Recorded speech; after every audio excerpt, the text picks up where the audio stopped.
आज हमारे TGV Hindi virtual studio में मेरे साथ जुड़ी हुई हैं अमिशी से। उनसे using art for social impact यानी कि सामाजिक प्रभाव के लिए कला का उपयोग कैसे करते हैं, उसके साथ हम वार्तालाप करेंगे। पर उसके पहले हमारे अमिशी को थोड़ा सा व्यायाम कराते हैं, जैसे कि दिमाग का व्यायाम कराते हैं। उनको मैं एक शब्द दूंगी और उसके बारे में जो भी उनके दिमाग में इमीडिएटली आता है वो आपको साझा करना है। सो आर वी जी रेडी बिल्कुल। Amishi? Oh yes, oh yes. आप हिंदी या इंग्लिश दोनों में इसके बारे में बोल सकते हैं, पर आगे चल के सिर्फ हिंदी में हो सके तो बात करेंगे। तो आपका फर्स्ट पहला अक्षर है ड्रीम या सपना। सच। सच।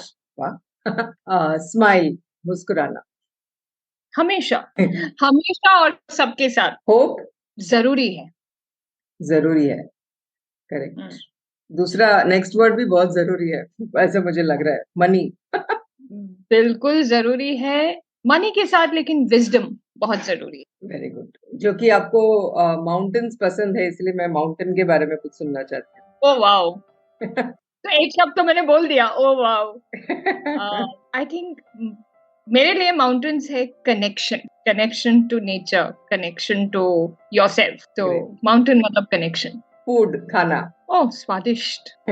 और लाइफ का एक बहुत ही बेसिक प्लेजर है जिसके बिना लाइफ बहुत रसीन हो सकती है। तो it's a very simple and basic pleasure of life. Podcast. Inspiring.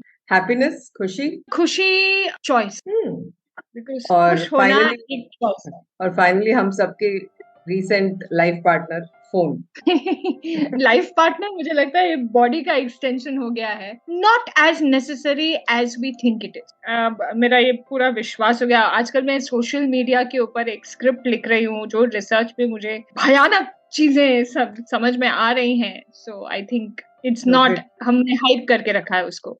हाँ।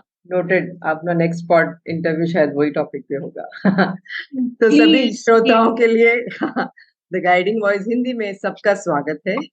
टीजीवी हिंदी, आपके बेहतर भविष्य के लिए। मैं हूं सुचरिता करी, आप मुझे सुचा भी कह सकते हैं। टीजीवी हिंदी की सह मेजबान। द गाइडिंग वॉइस हिंदी के माध्यम से हम इस दुनिया को कुछ तो बेहतर बनाना चाहते हैं। वैसे तो मैं एक व्यवसायी हूँ, एंटरप्रेन्योर हूँ, पर टीजीवी हिंदी से जुड़ी हूँ क्योंकि मुझे ये उम्मीद है और ये मेरी प्रयत्न है कि किस हम लोग जिस लोगों से बात करते हैं उससे हम सब कुछ ना कुछ जरूर सीखते हैं।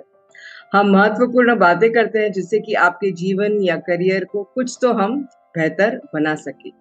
अमिशी, टीजीवी में आपका बहुत बहुत स्वागत है। हमारे इस सफर में जुड़ने के लिए धन्यवाद। धन्यवाद धन्यवाद। और ये कोशिश बहुत जरूरी है। जब हमने मोबाइल को अपने फोन का अंग बना ही लिया है तो बेहतर है कि हम उसका प्रयोग कुछ ना कुछ प्रेरणादायक चीज के लिए करें, ऐसे विचारों के लिए करें जो हमें, हमारे जीवन को और इस संसार को खूबसूरत बनाता हो। तो congratulations to you, to TGV for this attempt, and I hope I can make some contribution to that today. Certainly, sure. So शुरुआत करने के पहले मैं अमिशी सेठ के बारे में कुछ शब्द में कहना चाहूंगी। अमिशी एक नाटककार और लेखिका है जिनके 3 पुस्तकें पेंगुइन और लैंडमार्क द्वारा ऑलरेडी प्रकाशित हो चुके हैं। तो मैं एक बडिंग ऑथर और सक्सेसफुल ऑथर के साथ बात कर रही हूँ। आप में से कई लोगों ने उनके बुक्स के बारे में सुना होगा या देखा होगा। और हाल ही में वो किशोरों और युवाओं के लिए एक पुस्तक लिख रही है जिसका नाम है धर्म। इसके अलावा अमिशी स्टार टेलीविजन नेटवर्क को बेहतर लेखक लाने के लिए उनके पैनल से जुड़ी हुई है। और ऑल इंडिया रेडियो में उन्होंने एक साक्षात्कार भी दिया हुआ है, अलग अलग कैरेक्टर्स बच्चों को कैसे इम्पैक्ट करते हैं उसके बारे में। और बहुत सारा काम करते हैं वो आर्ट और कला, म्यूजिक कला के द्वारा हम सेल्फ अवेयरनेस कैसे ला सके। तो इसके लिए वो बहुत सारे कॉलेजेस, एंटरप्रेन्योर्स और कॉरपोरेट्स के साथ काम करते हैं। और बहुत कुछ जानेंगे हम अमिशी के यूनिक काम के बारे में। तो चलिए शुरुआत करते हैं। आपके जीवन का ब्रीफ संक्षिप्त में आप हमारे श्रोताओं को क्या बताना चाहेंगे अमिशी जी? एकदम संक्षिप्त में कहूँ तो I am a blessed soul. मैं मैं बिल्कुल ब्लेस्ड हूँ क्योंकि मैं सुबह उठती हूँ और मैं सारा दिन वही काम करती हूँ जिसको करने में, जिसमें मेरे प्राण बसते हैं और जिसको करने में मुझे बहुत मजा आता है। And that is writing and creativity and communication. तो वो जो तो आई एम वेरी ब्लेस्ड। और अगर कोई कहे कि आपकी क्या उपलब्धि होगी, या मैं सिर्फ इतना कहूंगी कि मेरे यहाँ होने से मेरे यहाँ होने से इस वरदान की प्राप्ति के लिए, कला आपको एक उपहार है, ईश्वर का उपहार है जो आपको मिलता है। तो इस वरदान की प्राप्ति से, मेरे यहाँ होने से दुनिया कुछ खूबसूरत, कुछ और खुशहाल हो जाए, ये मेरे लिए उपलब्धि होगी कि मेरे यहाँ होने से फर्क पड़ता है और एक अच्छा फर्क पड़ता है। ये मेरे लिए बहुत जरूरी है। और अगर आपको अपनी जीवन यात्रा के बारे में थोड़ा सा बताऊं तो बचपन से, जब से मुझे याद है, मेरा एक ही सपना रहा था कि मैं पुस्तकें लिखूं, टू बिकम एन ऑथर। 13 साल की उम्र में मैंने एक बुक लिखना शुरू किया था और मेरा सपना था कि I should be the youngest author in the world. और काफी चैप्टर्स लिख भी लिए थे, बट दैट्स वो एक टीनेज का जो होता है। मैं 2 साल की उम्र, 3 साल की उम्र से मैं लिख रही हूँ। Started with small poems. जब लिखना भी नहीं आता था तभी भी I used to make up my own songs and all of that. और मेरी रेप्यूटेशन हमेशा एक स्पेस्ड आउट पर्सन की रही है जो अपनी दुनिया में खोई रहती है। फिर आगे चल के लाइफ टुक ओवर, कौन सा करियर करें, तभी एमबीए ट्रेंड में था और सब बोलते थे, मैं अच्छी स्टूडेंट थी तो सब बोलते थे तुम कर पाओगी तो करो। तो मैंने किया और काफी अच्छे से किया। लोग मुझे कहते थे आप सीईओ बनोगे। मुझे एनालिसिस करना, टीम्स हैंडल करना मुझे बहुत पसंद था और उसमें एक अपनी एक अलग क्रिएटिविटी होती है, मुझे बहुत पसंद। कॉर्पोरेट लाइफ में मैं 4 साल थी, 4 साढ़े 4 साल। लेकिन मुझे ये एहसास हुआ कि मैं इसके लिए नहीं बनी, मैं लिखने के लिए बनी। और मुझे याद है, आपको एक बहुत सरप्राइजिंग चीज बताती हूँ, विच मुझे आज तक कभी समझ में नहीं आई, लेकिन बहुत इंटरेस्टिंग है। काफी साल बाद फिर मैंने अपना फील्ड चेंज किया, क्रिएटिव में मैं चली गई। मेरे दोस्त प्रमोशंस ले रहे थे, करियर में आगे बढ़ रहे थे और मैं ज़ीरो पे थी, क्योंकि ना मेरी फैमिली में किसी को लिखना कोई इस फील्ड में था, मुझे कुछ नहीं पता था मुझे क्या करना है। बट हुआ, बहुत अच्छे से हुआ। आज भी अगर कोई मुझे पूछे कि ये कैसे हुआ, तो मेरे पास जवाब नहीं है। मेरे पास कोई जवाब नहीं है इस चीज का। लेकिन इंटरेस्टिंग चीज ये है, तो जब मैंने अपनी फील्ड चेंज की, तो मैं एक बार एक स्कूल फ्रेंड से मिली जिसको मैं 15-20 साल बाद मिल रही थी, या एक कॉलेज फ्रेंड से भी मिली जिसको मैं 5-6 साल बाद मिल रही थी, एमबीए फ्रेंड से। तो दोनों को जब मैंने अलग अलग टाइम पे, जब मैंने कहा नहीं मैंने अपनी फील्ड चेंज कर दी है, तो दोनों ने मुझे एक ही चीज कही, हमें पता था तुम ऐसे ही किसी फील्ड में जाओ। मुझे आज तक नहीं पता ये ऐसा क्यों कहा, क्या था, मुझे खुद नहीं पता था। बट या, that's life and that's being in the right place, that's all.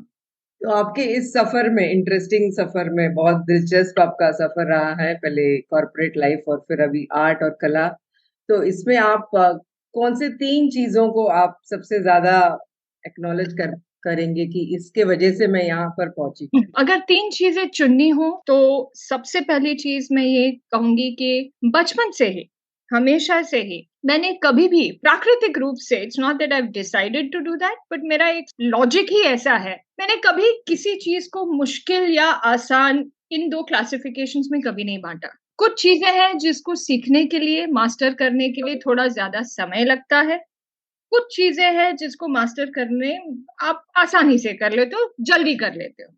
मैंने हमेशा यही किया है। तो और यही मैंने अपने करियर और अपनी राइटिंग के साथ भी किया है। तो जैसे मुझे एक बार एक नाटक लिखने को कहा गया, थीम था क्लोथ्स, दैट्स ऑल। कुछ आई थिंक 300 साढ़े 300 बच्चे थे जिनके साथ एक स्टोरी करनी थी। ब्रीफ था क्लोथ्स और कुछ नहीं। मुझे या फिर एक बार था बिग बैंग थियरी, जो आज तक साइंटिस्ट भी नहीं समझ पाए हैं क्या है, बट उसके ऊपर एक कहानी बनाना, 2.5 घंटे का एक नॉन स्टॉप शो करना जिसमें लोग लगातार एंटरटेन्ड भी रहें विदाउट एन इंटरवल। तो मुझे मेरे काफी वेल विशर्स ने बोला तुम पागल हो, इन थीम्स पे हाँ बोलता है क्या कोई? पर मुझे था, मुझे नहीं पता मैं क्या लिखूंगी, कैसे लिखूंगी, कुछ ना कुछ हो जाएगा। And they have been some of my most successful shows, मतलब जिनकी चर्चा आज भी होती है। तो दैट्स नंबर 1। मैंने कभी किसी को आसान या मुश्किल में नहीं बांटा। आई थिंक एक दूसरी चीज जो मैंने हमेशा की है is that I don't take my art for granted. कोई असाइनमेंट जितना छोटा हो या बड़ा हो, मुझे कोई फर्क नहीं पड़ता। मेरा फिलॉसफी ये है कि अगर कोई क्लाइंट समझिए किसी काम के लिए मुझे 10,000 दे रहा है, आई एम जस्ट सेइंग, उसको मेरे काम से 10 लाख तक का फायदा होना चाहिए, वो वैल्यू होनी चाहिए। द थिंग इज के ये मुझे एक ईश्वर का उपहार है, और अगर मुझे उस उपहार का सम्मान मैं करती हूँ, तो how can I take it for granted? So I think that's the second thing which has got me where I am. And एक तीसरी चीज जो जुड़ी हुई है, मेरे लिए सेल्फ डिस्कवरी बहुत इंपॉर्टेंट है। तो जैसे मुझे एक बार पेंगुइन ने लिखा, before they published my books, के they wanted me to contribute, एक बुक थी उनकी आ रही थी, फनी स्टोरीज फॉर 7-year-olds। उस पॉइंट तक मुझे लगता था ह्यूमर लिखना बहुत मुश्किल है, ह्यूमर, और I did not consider myself as a humorous person. मैं लाइवली हूँ, चेयरफुल हूँ, ह्यूमरस नहीं हूँ शायद। तो जब मुझे ये इनविटेशन आया, क्योंकि मुझे खुद का ह्यूमर डिस्कवर करना था, मैंने ये असाइनमेंट लिया, और ऐसी कृपा हुई कि वो सारे ऑथर्स की जो स्टोरीज भेजी गई थी, उसमें से मेरी स्टोरी कवर पेज पे आई। वाओ। ओके, फिर मैंने उनको लिखा कि इन्हीं कैरेक्टर्स को लेके अगर आपको वाकई स्टोरी बहुत पसंद आई है, तो इन्हीं को 2 नॉवेल्स में कन्वर्ट करते हैं। मैंने एक नॉवेल की बात की थी, उन्होंने मुझे 2 नॉवेल्स के लिए साइन किया। तो मेरी पहली जो बुक्स थी, वो द गूफीज एंड ये 2 बुक्स मेरी जो थी, ये ऐसे ही हुई। सो द आइडिया इज, तो मैंने कभी भी सेल्फ डिस्कवरी से खुद को रोका नहीं कि ये देखती हूँ, ये कर सकती हूँ कि नहीं, ये कैसे करूंगी, you know that. I think that is the third factor. We call it the कीड़ा of not stopping with anything. जो खूबसूरती से ये शब्द बयान करता है ना इस चीज को, दैट इज देयर। तो कीड़ा होना बहुत जरूरी है। I know. नहीं तो हम लोग स्टैग्नेट हो जाएंगे, एक ही जगह पे रुक जाएंगे कि बस यही मेरी काबिलियत है, मैं इसके आगे नहीं बढ़ सकती। तो सेल्फ डिस्कवरी एक्सेलेंट, बहुत अच्छे। अगला मेरा ये सवाल है कि हम लोग कला या आर्ट को काफी मात्रा में अगर आम जनता देखेंगे तो उसको एंटरटेनमेंट या मनोरंजन के नजरिया से ही देखते हैं हम लोग।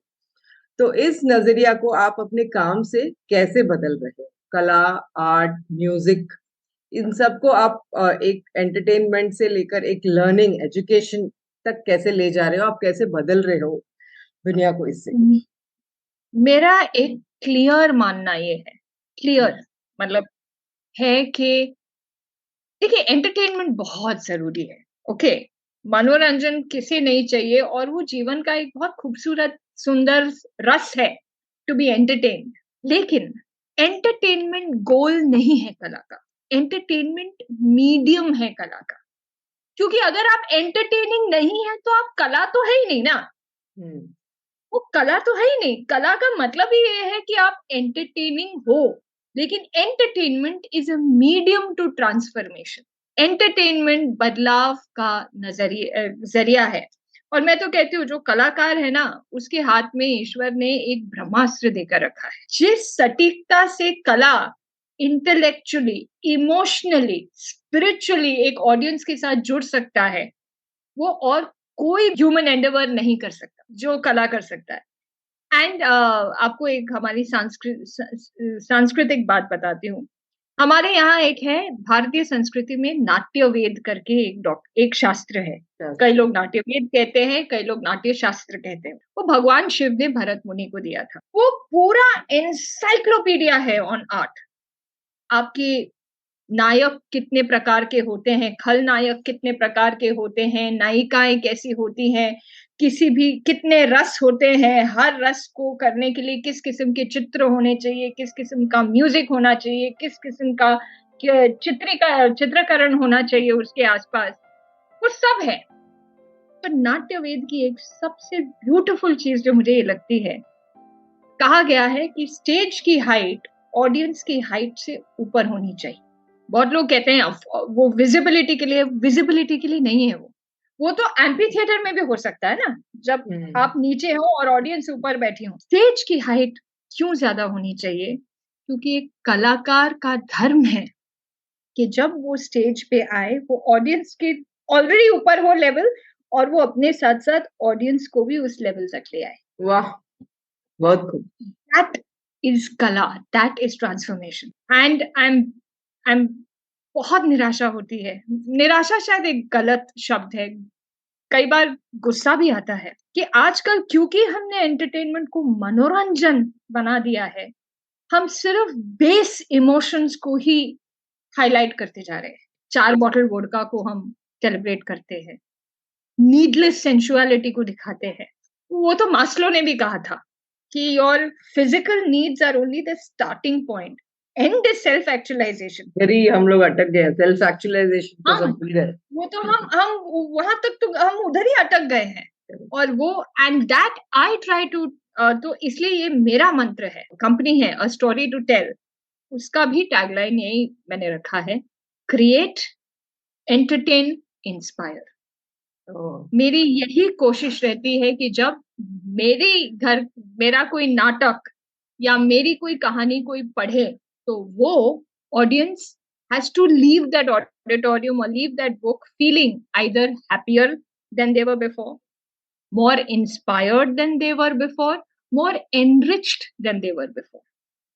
एक छोटा सा एनेक्डोट है इधर कि जब भी हम किसी बच्चे को ऐसे उंगली दिखा के बोलते हैं कि उधर देखो पक्षी है, तो बहुत बार हम लोग देखते हैं कि बच्चा उंगली को देखता है और पक्षी को नहीं देखता है. तो आजकल का एंटरटेनमेंट शायद ऐसे ही हो गया है कि हमको एक्चुअली एजुकेट करना होता है कुछ, बट वी आर स्टक कि उन्होंने क्या पहना है, उन लोग ने क्या किया है, कैसे गाने हैं. बट वो जो अगर बाई चांस कुछ एजुकेट भी करना चाहता है तो उसको हम देखते ही नहीं है. हम लोग वो बच्चे के जैसे उंगली पे ही अटक जाते हैं कि आगे बढ़ते ही नहीं है उससे.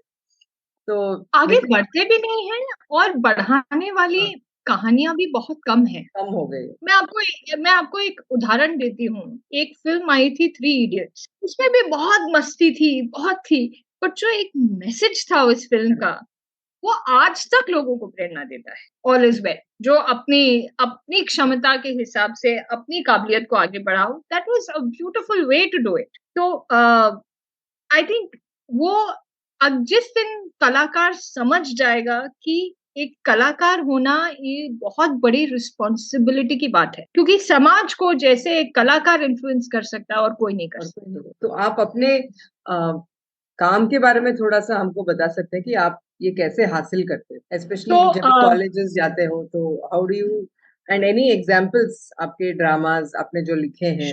श्योर. तो मेरा एक पहला full fledged independently directed play, लिखे तो मैंने बहुत है, इंडिपेंडेंटली डायरेक्टेड भी था वो. It was called come fall in love, and उसमें it was an any time anywhere manual for happiness. ठीक है. सो अगर मैं वो मैनुअल बताऊं तो fall in love with nature, fall in love with yourself, fall in love with the world, ऐसे करके 5 चरण थे for complete happiness in life. तो उस वो बच्चे छोटे थे, but that kid was about 4th standard में था तभी, और उसने उस प्ले में एक मॉन्क की भूमिका निभाई थी. तो एक साधारण हम आपके और हमारे घर की कहानी थी जो लोगों को बहुत पसंद आई, because it related to our life here and now.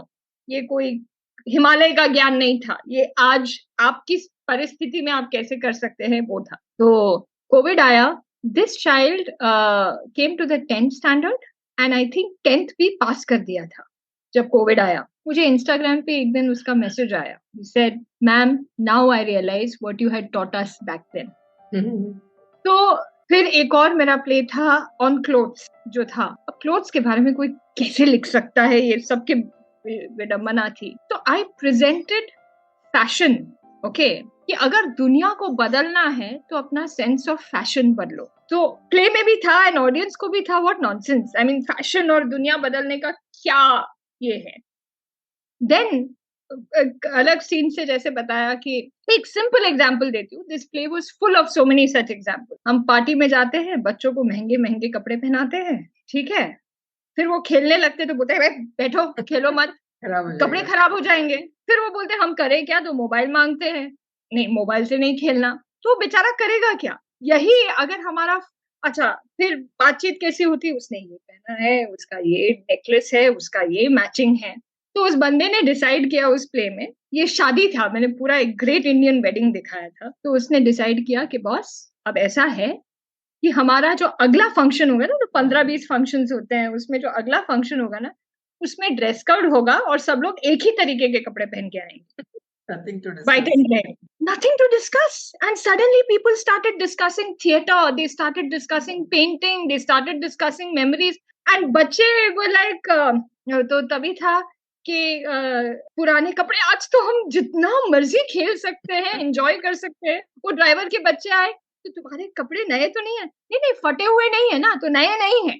क्योंकि उस टाइम पे वो दैट जीन्स का वो होता था ना, रिप्ड क्लॉथ। तो नहीं नहीं नहीं, ये साधारण है, ये फटे हुए नहीं है। And they had such fun. And उसके बाद मुझे कितने लोगों ने बोला, एंड उस प्ले में मैंने एक नारा दिया, buy less use more, because fashion industry दुनिया में एनवायरमेंट के लिए सेकंड नंबर पे खतरा है, is the fashion industry. I didn't know that before the play. जब मैंने रिसर्च करना शुरू किया तब ये किया। I am telling you this, जो एक ये था, बाय लेस यूज मोर, पूरे स्कूल में टीचर्स में एक नारा बन गया। इतनी केस स्टडीज मेरे सामने आई, किसी ने बच्चे ने पेरेंट्स को नए कपड़े लेने से रोक दिया, अपने लिए भी उनके लिए भी। लोगों ने जो कपड़े अंदर रख दिए थे कि यार अभी इनको पहनना नहीं है, उनको बाहर निकाला।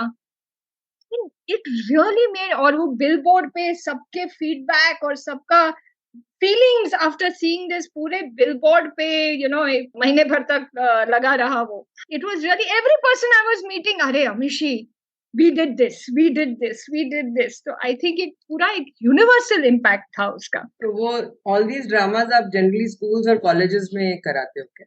हाँ जी, हाँ जी, हाँ जी। Okay. Generally schools and colleges में which I direct. And I think बच्चों को ये सब समझना बहुत जरूरी है। लाइक आपको एक प्ले का एक लास्ट डायलॉग सुनाती हूँ। So it was about having strings. The theme was creativity. अब क्रिएटिविटी के ऊपर कैसे लिखा जाता है मुझे भी नहीं पता, बट ईश्वर की कृपा है। द लास्ट डायलॉग सेज, तो एक कैरेक्टर की स्ट्रिंग्स नहीं जा रही हैं, वो टूट नहीं रही है, उसकी वजह से दूसरों की टूट रही है, उसकी अपनी नहीं टूट रही। तो एक line I'll just say that it says, I was always a puppet of my selfishness. But when I saw, so कुछ eve teasing का मामला होता है, and this girl really fights back to help another girl. तो बोलती है, when I saw those goons ill treating that girl, I wanted my strings off because I wanted to set that girl free. I wanted to set all of womankind free. And in trying to create freedom for others, I became free. Very nice. So, yeah. I'd like And to in see one of your Chizwa, plays someday if you have a recording also. sure. I'm having a few shows in Feb. वो social media पे भी I'm doing, तो you're more than welcome. And आपको एक last चीज इस बारे में ये बोलूंगी, that such characters make a lifelong difference to the child. एक तो मैंने आपको एग्जाम्पल दिया, एक स्टूडेंट था, one of those problem students in the her every teacher is throwing him out of the class, and कोई discipline नहीं है, कुछ नहीं है। He came to me and he said, I want to do something.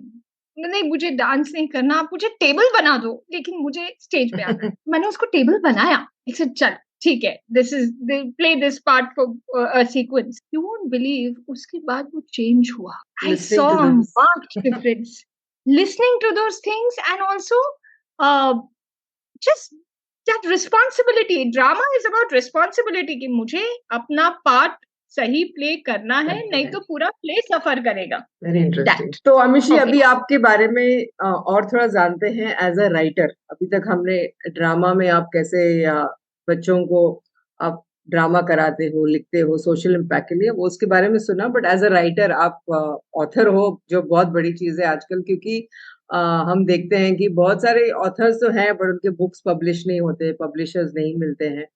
तो author होने का एक हाई फील कैसा है, और आपके किताब पढ़ के आपको लोगों से क्या प्रतिक्रिया मिली है, उसके बारे में कुछ आप बताना चाहेंगे? और आपके आने वाले बुक धर्म के ऊपर भी, बहुत इंटरेस्टिंग टर्म है धर्म। ओह माय गॉड, आपने बहुत सारे सवाल एक साथ पूछ लिए हैं। सो स्टेप बाय स्टेप जवाब देती हूँ।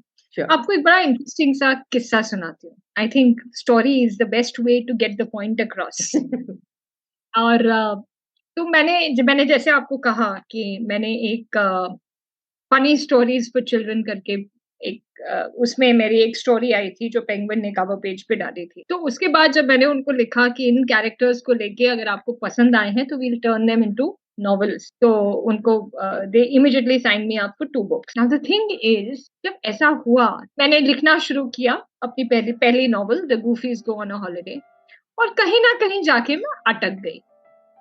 तो 1 साल तक अटकी रही कि कैसे करूं, क्या करूं एंड ऑल। एंड उनके मेरे को रिमाइंडर्स आ रहे थे कि आप लिखो, बट उनको पता है ऑथर्स के साथ ऐसे होता है, सो दे नो।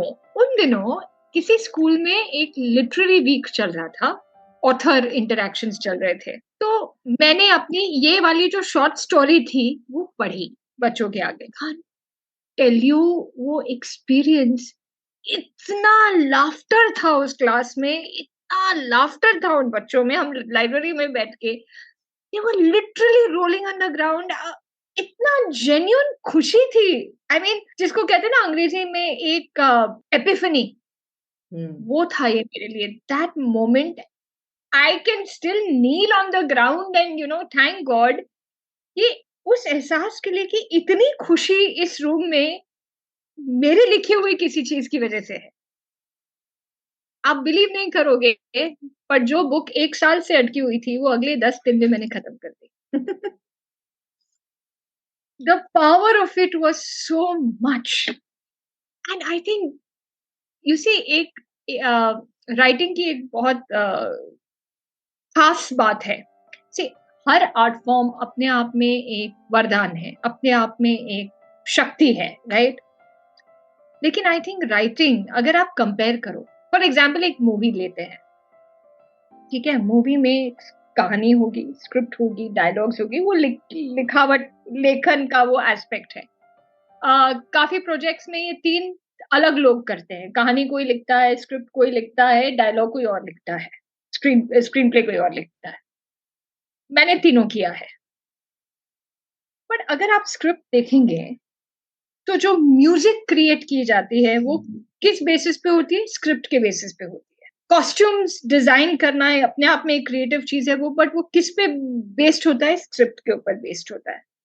बैकग्राउंड्स किसके ऊपर बेस्ड होते हैं? स्क्रिप्ट के ऊपर बेस्ड होते हैं। एक्टर्स का चुनाव किसके ऊपर बेस्ड होता है? स्क्रिप्ट के ऊपर बेस्ड होता है। स्क्रिप्ट एक ऐसी चीज है जिसकी कोई रेफरेंस पॉइंट नहीं है, उसकी सिर्फ 2 रेफरेंस पॉइंट्स है, एक है लाइफ इटसेल्फ और एक है राइटर का लाइफ के बारे में अपना नजरिया। सो जो एक्सपीरियंस, और एक बुक में ये मैजिक और भी बढ़ जाता है, क्योंकि जब आप एक किताब लिखते हैं, म्यूजिक भी आप ही लिख रहे हैं, एक तरीके वो मूड भी आप ही क्रिएट कर रहे हैं, कलर्स भी आप ही दे रहे हैं। So you become, it's like creating a whole new world. And कोई कहता है it's like being God. I feel it is the most humbling thing कि आप ये कर पाते हैं। But do you also get, sorry to interrupt, पर ऐसे भी कोई बोलते हैं कि आप बहुत अपने फैंटेसी वर्ल्ड में रहते हैं, रियलिटी अलग है, तो उसको आप एड्रेस करते हो कभी ऐसे सवालों को? मुझे आज तक इन सवालों की जरूरत नहीं पड़ी, बिकॉज आई थिंक कोई भी राइटर मेरे हिसाब से, या कोई भी कलाकार तब तक कलाकार नहीं हो सकता जब तक वो लाइफ में इन्वॉल्व ना हो। By being involve in life, मैं ये नहीं कह रही हूँ कि आपका कोई इंटरेस्ट हो फैशन में या आप मटेरियलिस्टिक हो, मैं वो नहीं बोल रही हूँ। पर अपने आसपास के रिश्ते, अपने अपने अंदर क्या हो रहा है, अपने बाहर क्या हो रहा है, उसका इम्पैक्ट आपके भीतर क्या हो रहा है, वो जो जर्निंग है, उस जर्निंग के बिना आप कलाकार नहीं बन सकते, आप राइटर तो बिल्कुल नहीं बन सकते। आई एग्री टोटली, बिकॉज मैंने ये भी देखा है कि जो कला में होते हैं एज अ सोल, उन लोग काफी इवॉल्व होते हैं। उन लोग शायद पिछले जन्मों में बहुत सारा चर्निंग होके ये स्टेज पे पहुंचे हैं, तो अभी और उन लोग जो है they are concentrating on art and impacting the world through art. So I through kind of art, मैं आपको एक एग्जांपल देती हूँ। एंड ये प्रक्रिया इज वेरी नेचुरल, आपको ये प्रक्रिया करनी नहीं पड़ती, इट्स वेरी नेचुरल। सो मैं एक मूवी लिख रही थी, I was doing it for a big animation studio, एक मूवी लिख रही थी। The director of the company was very understanding of this whole scenario of writing, and he said, you take time off and you just write. Okay. And I took time off. Now, एक character मैंने 30 घंटे लिखा है without a break, and those have been the most fulfilling parts of my life. मतलब wow. तो कहते हैं ना, स्टोरी अपने आप को स्वयं लिखती है।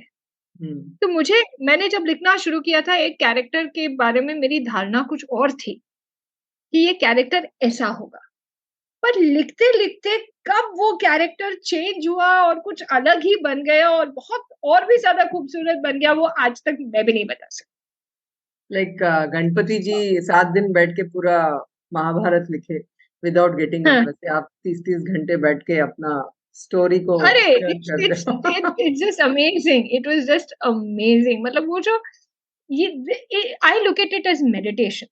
When you get completely involved and absorbed in a story. मुझे लगता है कुछ कहानियां, मेरा एक बहुत ये मानना है कि इस संसार में सिर्फ और सिर्फ एक क्रिएटर है, और वो क्रिएटर ईश्वर है। जब आप मेहनत करते हो, जब आप रिसर्च करते हो, जब आप सही इंटेंशन डालते हो, क्रिएट, एंटरटेन, इंस्पायर, तो वो इंटेंशन डालना, वो मेहनत करना, वो रिसर्च करना इज जस्ट कि आप अपनी विंडो खोल रहे हो ताकि सनलाइट अंदर आ सके। आप सनलाइट क्रिएट नहीं कर सकते। Like being the flute, आप बांसुरी बनते हो बिल्कुल बिल्कुल, एंड म्यूजिक उनकी है। सो एक्चुअली मैं आपका सवाल भी भूल गई बात करते करते। No problem. And you would just आपके 3 बुक्स जो आपने लिखे हैं उसके नाम बता दीजिए, and you can show also so that we can remember क्या बुक्स है। ये आइडिया पेंगुइन का था, अबाउट फनी स्टोरीज, जिसको मैंने लिखा एंड देन इवॉल्व किया इसको। But I have realised one thing कि, और ये इम्पैक्ट मैंने देखा है, द डेफिनेशन ऑफ ह्यूमर बहुत ज्यादा ऐसे हो जाता है। ह्यूमर का मतलब किसी का मजाक उड़ाना, किसी के ऊपर मजाक उड़ाना, किसी के ऊपर मजाक उड़ाना, उसकी कमियों का मजाक उड़ाना। ये जो है, ये जो बुक्स है, ये पूरी तरह से सिचुएशनल ह्यूमर है। You fall in love with the characters, आप उनसे प्यार करते हो, उनकी गूफीनेस को आप समझते हो, और आप उनकी रिस्पेक्ट करते हो। Although you may laugh at their antics, but you will respect them also. तो ये healthy point you've got, because हमको आजकल ऐसा लगता है कि ह्यूमर मतलब किसी को बॉडी शेम करना, किसी के बारे में बात करना, अपना ह्यूमर का लेवल वहां पर आ गया है। But situational humour and to laugh at yourself is a evolved source. It's I think for this reason, although it is funny stories, and hopefully इसके ऊपर एक बहुत जल्द एक एनिमेशन शो भी आएगा, although it is funny and humorous and all of that, but at the end of the day, it is about being good, it is about being loving, it's all about, her page पे आपको हंसी आएगी इसमें, guaranteed. लेकिन it is all situational and all जो आपको intellectually भी evolve करेगा. It's not just that, वो stuff जो actually this was the first book that I wrote. मैं इस बुक की वजह से जहां हूं वहां आज इस बुक की वजह से, बिकॉज और इसकी प्रेरणा, it's called the strawberry farm. इसकी प्रेरणा आपको बताती हूँ, विच इज, तो जब हम बड़े हुए तो we had He-Man, we had Donald Duck, we had very innocent cartoons जो दिखने में बहुत सुंदर भी थे, बड़े क्यूट थे, बहुत अच्छे थे। पर आजकल के कार्टून्स देखती हूँ, एंड जब मैंने ये किताब लिखी थी उस टाइम पे देखती हूँ, तो ना वो दिखने में सुंदर है, ना उनमें वैल्यूज है, कुछ नहीं है। एंड आजकल की काफी किताबें भी ऐसी हैं, एज एन ऑथर मुझे शायद किताबों पे I don't know how right it is, but ऐसी ऐसी किताबें हैं जहाँ पे वेरी इंटरेस्टिंगली रिटन, आप टेक्निकली देखूं, राइटर की पॉइंट ऑफ व्यू से देखूं तो बहुत इंटरेस्टिंगली लिखी गई है, लेकिन हर पेज पे मर्डर है, हर पेज पे ब्लड एंड गोर है, हर पेज पे वायलेंस है. I wanted to prove to this world something that is cute, something that is not violent, something that has values can also be super duper entertaining. And what is the और reaction of your readers? ये कैसे? नतीजा है strawberry farm. बहुत सारा interest आया है. Again this is another book जो एनिमेशन हो सकती है. यू कैन चेक आउट इस बुक के जो पात्र हैं and what they stand for. मेरा इंस्टाग्राम पे एक पेज है द टूटल्स करके. So the characters of this book are the Tootles. ये they are the happiest creatures in the universe. और जैसे हम लोग टैलेंट, हम सब के अंदर कोई ना कोई टैलेंट होता है, इनके अंदर कोई ना कोई मैजिक होता है. अच्छा. ओके, पर जो हमारा हीरो है उसके अंदर कोई मैजिक नहीं है. ही इज द ओनली टूटल born without magic, but yet he is the hero. So and it is one of the most fulfilling experiences of my life. And ये एक गारंटी है, और ये मुझे बहुत लोगों से फीडबैक भी मिला है कि आप एक बार एक एडवेंचर पढ़ना शुरू करो तो you keep turning the pages. तो ऐसा नहीं है इसमें एडवेंचर नहीं है, एक्साइटमेंट नहीं है, but this is adventure and excitement without blood and gore, Mostly without needless violence. So this is another. Now fourth book जो मैं अभी लिख रही हूँ, भारत में, it's very sad to say this, but I'm saying it with a lot of responsibility, जिसको हम एक तो mythology word अपने आप में गलत है. correct. They are not myths, they are history. Bharat की संस्कृति में वो इतिहास है, माइथोलॉजी नहीं है. माइथोलॉजी ब्रिटिशर्स ने इंट्रोड्यूस किया हमें अपनी संस्कृति से तोड़ने के लिए, दूर करने के लिए सिर्फ. और संस्कृति से दूर क्यों किया? क्योंकि एक भारत की सभ्यता इतनी प्राचीन और इतनी सक्सेसफुल है कि हमारा जो एक सेंस ऑफ स्वाभिमान था, प्राइड था, वो तोड़, जब तक वो नहीं टूटता हम गुलाम नहीं बन सकते थे. तो दैट, लेकिन लोग उसको माइथोलॉजी कहते हैं एंड वो एक बहुत बड़ा मार्केटिंग मिल्किंग काउ बन गया है. कोई भी आता है बिना हमारे शास्त्र पढ़े, किसी को शिव बना दिया, किसी पात्र को किसी और भगवान का नाम देके कहानियों को जोड़ तोड़ मरोड़ के निकल जाते हैं. एंड वो बुक सक्सेसफुल भी होती है क्योंकि वो at a writing level they are very beautifully written, but उनमें ना सच्चाई है ना, और काफी हद तक लाइक मुझे एक बार एक स्टूडेंट ने कहा था कि मैम रामायण क्या है? Ramayan is just about a damsel in distress.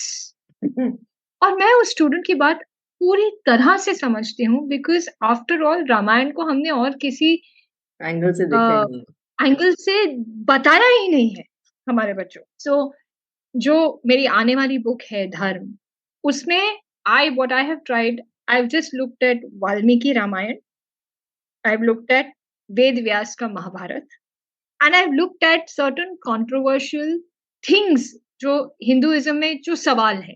इतने सारे भगवान क्यों है भाई? हमारे भगवान ऐसे कैसे हैं जो रोते हैं? श्री राम सीता जी के लिए रोए, ऐसे कैसे हैं हमारे भगवान? शिवलिंग वास्तव में है क्या? What is a शिवलिंग? सीता जी को अग्नि परीक्षा क्यों देनी पड़ी? All of those questions, there are such beautiful answers in that. जो अगर सिर्फ एक पढ़ने की और उसको बताने की देरी है, that's all. हम बोलते हैं अग्नि परीक्षा जो सीता जी की हुई, one of the biggest blots on womanhood, okay? और हम उसको रिग्रेसिव बोलते हैं, इसलिए हम बोलते हैं रामायण रिग्रेसिव है. क्या आप जानते हैं अग्नि परीक्षा का डिसीजन माँ सीता का था? अग्नि परीक्षा में हम हमको एक मिलता है Sita poor thing had no other choice and ऐसा नहीं था. जो एक तो राम अकेले खड़े थे, लक्ष्मण हो, वानर हो, आसमान में देवता हो, शिव हो, ब्रह्मा हो, गंधर्व हो, सब श्री राम को कोस रहे थे कि आप ये कैसे अलाउ कर सकते हो. तो क्या वो हमारी इंडियन सोसाइटी की, उस जमाने की सोसाइटी की प्रोग्रेसिवनेस नहीं थी? कि एक आदमी अगर नैरो माइंडेड है तो वो अकेला खड़ा है, उसका साथ देने वाला पूरे समाज में देवी देवताओं में कोई नहीं है। That's number 1। Second, Sita ji did not take it lying down. उन्होंने जो प्रभु राम को सबके सामने सुनाया है, जो उन्होंने प्रभु राम की, I won't say insult, but जो वो अपने स्वाभिमान के लिए लड़ी हैं उनसे, without raising her voice, without being this thing, but being completely factual and straightforward with him, वो आज तक हमको कभी दिखाया ही नहीं गया। I was shocked when I read it. When she entered the fire, she didn't enter the fire कि मैं suicide कर रही हूँ, हाय मैं कहाँ जाऊँ, मेरे पति ने नहीं, she went into the fire commanding, ये देखो मेरा कैरेक्टर बिल्कुल सही है, मेरे साथ गलत हो रहा है, तो हे अग्निदेव, मैं अग्नि में प्रवेश करूंगी, मेरा एक बाल भी बाका नहीं होना चाहिए। That was who Sita was, not some damsel in distress. She chose to stay back in Lanka and Hanuman ji के साथ she discussed war strategies. वो थी सीता। आई थिंक इसी के लिए हमको सबको वो रामानंद सागर जी का रामायण जो है वो रिक्रिएट करके बहुत बार दिखाना चाहिए लोगों को, बिकॉज जब भी कोविड के टाइम पे रामायण स्क्रीन किया था तो मैंने खुद ने बचपन के बाद अभी देखा और इतने सारे चीज सीखे हैं उस डायलॉग से भी। So beautifully written Ramanand Sagar Ramayan. बिल्कुल, इतनी ब्यूटीफुली लिखा हुआ है। And but even in Ramanand Sagar ji की रामायण, एक चीज जब मैंने एक्चुअल वाल्मीकि रामायण पढ़ी है, Sita ji was much stronger than what she has been depicted. Okay. She was much stronger as a woman who stood up to Ram on so many occasions. तो yes, तो मेरा ये एंडेवर है इस बुक के साथ टू फिनिश कि मैं ये नहीं चाहती कि कोई पढ़ के राम भक्त बन जाए या शिव भक्त बन जाए। मैं सिर्फ ये चाहती हूँ कि हमारी संस्कृति की साइंस और लॉजिक को समझा जाए। अगर आपको नहीं अपनाना, नहीं आप कम से कम रिस्पेक्ट होनी चाहिए हमारी संस्कृति, एटलीस्ट जानकारी की होनी चाहिए। जब भी वो रैंडम क्वेश्चन कोई वीडियोस में देखते तो मैं तो शर्म से ये हो जाती हूँ कि आजकल के जनरेशन को कुछ भी नहीं पता। कुछ भी पता नहीं है क्योंकि हमने बताया ही नहीं है। द थिंग इज, हमने कभी हमारे पेरेंट्स से सवाल नहीं किए, हमारे पेरेंट्स ने कभी अपने पेरेंट्स से सवाल नहीं किए, जबकि हमारी संस्कृति सिर्फ सवाल जवाब है। भगवत गीता सवाल जवाब है। कितने हमारे ग्रंथ are only on questioning was supposed to be one of the greatest virtues in Hinduism, जिसको हमने एक वाइस बना के रहा है, सवाल मत पूछो। क्यों नहीं पूछो भाई? सवाल नहीं पूछेंगे तो सीखेंगे कैसे? सो धर्म विल एड्रेस ये इन कन्वर्सेशन बहुत ही इंटेंस होते जा रहा है, तो उसको अभी थोड़ा सा हम लोग लाइटन करते हैं। अगर आपके ऊपर कोई बिलबोर्ड कभी बनाया जाए तो आप उस पे क्या देखना चाहेंगे? मेरे बारे में बिलबोर्ड? हाँ, अगर बनाया जाए, मेरे बारे में बनाया जाए, she lived with joy and she created joy for others. खुश रही और खुशहाली फैलाई। हाँ, खुश रही। टैगलाइन ऑफ योर लाइफ क्या होगा बिलबोर्ड पे? Tagline of my life was happy, created happiness. Billboards are not nowadays. It's not only about past. Even now, if you are happy birthday, if you become a famous person, it will be put up anywhere. I hope so. I hope so. तो अगर आपको since आप बहुत सारे cartoon characters के बारे में जानते हो और लिखते भी हो, तो अगर आपको कोई कार्टून कैरेक्टर बनना पड़े तो आप क्या बनना चाहोगे? Allow me 2 characters. One character would be He-Man. अच्छा, जो मुझे बहुत पसंद है, बचपन से बहुत पसंद है। Another very interesting, Heidi. Yeah. That girl in the Alps, I would love to lead that kind of life and help her friend the way she did. और एक और character, maybe it might sound biased, but I would love to be I would love to be a Tootle. A Tootle, the happiest creature in the universe. मुझे Tootles पे जाके रहना अगर हो सके तो मैं रहना चाहूँ। ओके। और अगर हाँ, कोई और आपकी फेवरेट फिल्म रीमेक हो रही है और आपको उसमें हीरोइन बनने का मौका मिले तो वो कौन सी film? I think one of the most many recent films जो मुझे अच्छी लगी थी was mission Mangal. I wish I could be a sari clad scientist sending Indian this thing to the moon and Mars and beyond. I would love to do Okay, that. very nice answer and very different way of thinking also. और अगर आपको एक दिन India में rule करने को मिले तो आप क्या नियम बनाओगे भारतीयों के आई थिंक मैं हमारी सांस्कृतिक स्टडीज को कंपल्सरी कर दूँ। लिए? I wish you become that.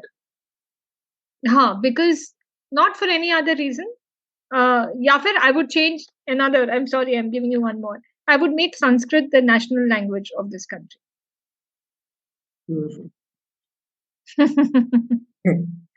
तो लास्ट क्वेश्चन अमिशी जी, आपको उभरते हुए आर्टिस्ट और युवाओं को आप क्या सलाह संक्षिप्त में देना चाहेंगे?